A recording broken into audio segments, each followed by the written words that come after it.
मित्रांनो, आपण सगळे म्हणतो माझ्या मनात काहीतरी चाललंय, पण खरं सांगतो आपल्याकडे फक्त एकच मेंदू नाही, आपल्या शरीरामध्ये अजून एक मेंदू आहे. ते म्हणजे आपलं गट, म्हणजे आतड्यांची प्रणाली. आणि हे ऐकून तुम्हाला धक्का बसेल. आपल्या पोटाचा आपल्या विचारांशी, भावनांशी आणि मूडशी थेट संबंध असतो. आपल्या शरीरात मोठं आतडं, लहान आतडं आणि पचनसंस्था मिळून एक प्रचंड नेटवर्क तयार असतं. या नेटवर्कला एंट्रिक नर्वस सिस्टम असं म्हणतात. यात तब्बल 50 कोटी न्यूरॉन्स असतात. म्हणजे तुमचं पोट स्वतःमध्येच एक मिनी ब्रेन आहे, म्हणजे छोटासा मेंदू आहे.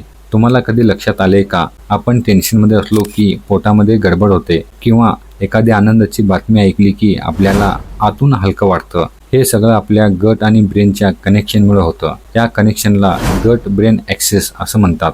वैज्ञानिक सांगतात की आपल्या आतड्यात असणाऱ्या लाखो बॅक्टेरिया आपल्या मूडवर थेट परिणाम करत असतात. म्हणजेच जर आपलं पोट निरोगी असेल तर आपलं मनही प्रसन्न राहतं, खुश राहतं. आणि तेच जर आपलं पोट खराब असेल तर आपण सहज चिडचिड करतो, डिप्रेस फील करतो. 2013 मध्ये नॅशनल इन्स्टिट्यूट ऑफ हेल्थने मोठा अभ्यास केला. त्यांनी दाखवले की पोटासाठी चांगले बॅक्टेरिया घेतल्याने फक्त पचनसंस्थाच नाही तर मूड आणि मेंदूची कार्यक्षमताही सुधारते. तुम्हाला आठवते का, लहानपणी आई म्हणायची पोट भरले की मनही खुश राहतं. हो, खरंच आता समजतंय यामध्ये सायन्स लपलंय. माहिती आवडली असेल तर एक लाईक करा आणि आपल्या मराठी चॅनलला सबस्क्राईब करा.